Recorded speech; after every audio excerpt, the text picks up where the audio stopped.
शिव जिनको पहचानने के लिए, जिनको जानने के लिए मानव का पूर्ण जीवन भी चले जाता है तो शिव तत्व को नहीं पहचान पाता। कोई आपसे आकर कह दे कि मैं भगवान शिव को पहचानता हूँ या मैं भगवान शंकर को जानता हूँ, तो भगवान शिव को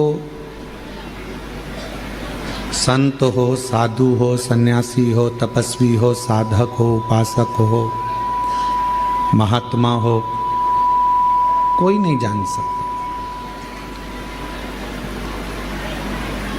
शिवजी को स्वयं,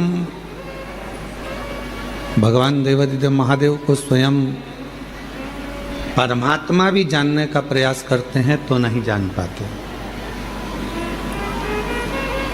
और ये शिव महापुराण की कथा में प्रथम में महात्म के अंदर ही विद्येश्वर संहिता में ये बात आ जाती है कि ब्रह्मा जी भगवान शंकर को जानने के लिए एक पर्वत को घुमाते हैं।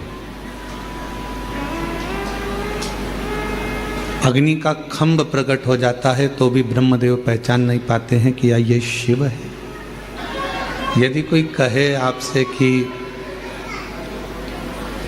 हम शिव को जान लिए हैं या हम शंकर जी को पहचान लिए हैं तो कठिन है, कोई नहीं जान सकता। शिव को जानेगा कौन? शिव महापुराण की कथा कहती है जिसको शिव कृपा करेंगे।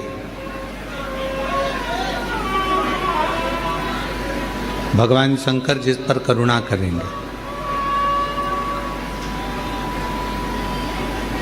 हमारे बीच में छुरिया गांव के, छत्तीसगढ़ के ही हालेकोसा से दिनेश साहू जी यहाँ पर विराजमान हैं, जिन्होंने पूर्व में 2 दिव्य कथा छुरिया हालेकोसा में कराई है। एक बार उनके लिए भी जोरदार ताली बजाकर साधुवाद है। तो शिव को जानना कठिन है, पर शिव को कौन जान सकता है? जिस पर शिव स्वयं कृपा करे, शिव स्वयं करुणा करे, तो समझ लो कि कोई जान सकता है।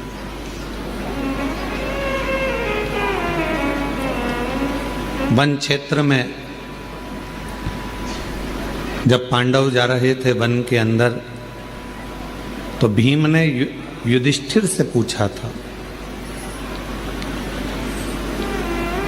कि शंकर जी को भजने का, शिव जी को जपने का, शंकर भगवान का भजन करने का, पूजन करने का, स्मरण करने का सही तरीका क्या है?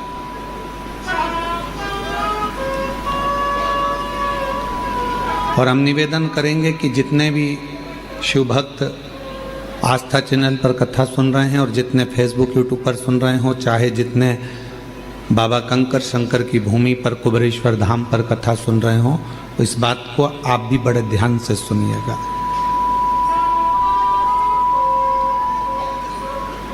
इस बात का स्मरण आप भी करिएगा। भीम ने युधिष्ठिर से पूछा, और भीम ने युधिष्ठिर से पूछा कि भगवान शिव को प्राप्त करने के लिए सबसे सुंदर पूजा का तरीका, अनुष्ठान का तरीका, साधना का तरीका कौन सा?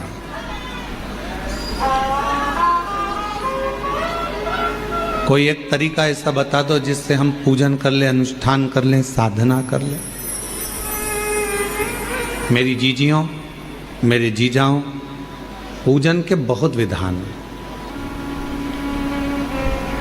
तो पूछा भीम ने युधिष्ठिर से कि भगवान की पूजन का सही नियम क्या है, भगवान शंकर की साधना का सही तरीका क्या है, उनकी उपासना का सही तरीका क्या है।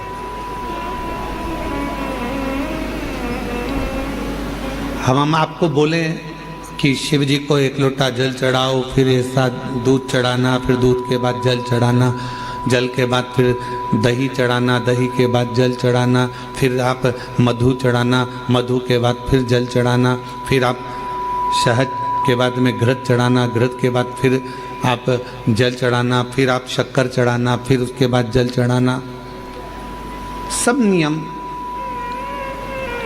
कोई ब्राह्मण देवता आएंगे, वो आपको एक नियम बनाएंगे कि इस तरह से पूजन करो। फिर कोई संत मिल जाएगा तो वो कहेगा कि इस तरह से पूजन करो।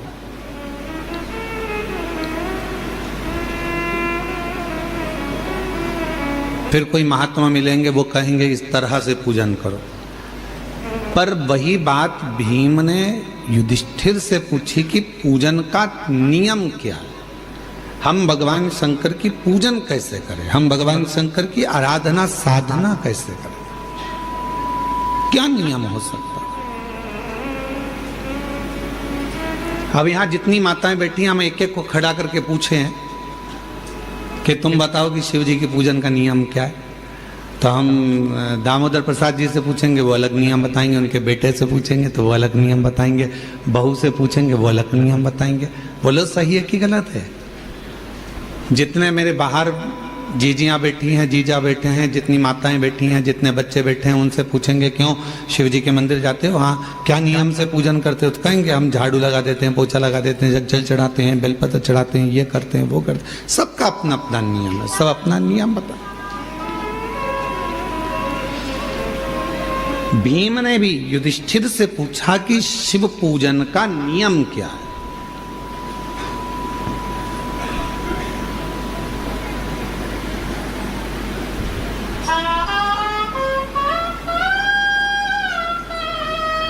जो युधिष्ठिर ने कहा महाभारत के वन पर्व में, वह आपके याद रहना चाहिए कि युधिष्ठिर से पूछा कि शिव पूजन का, शिव साधना का, शिव भजन का नियम क्या।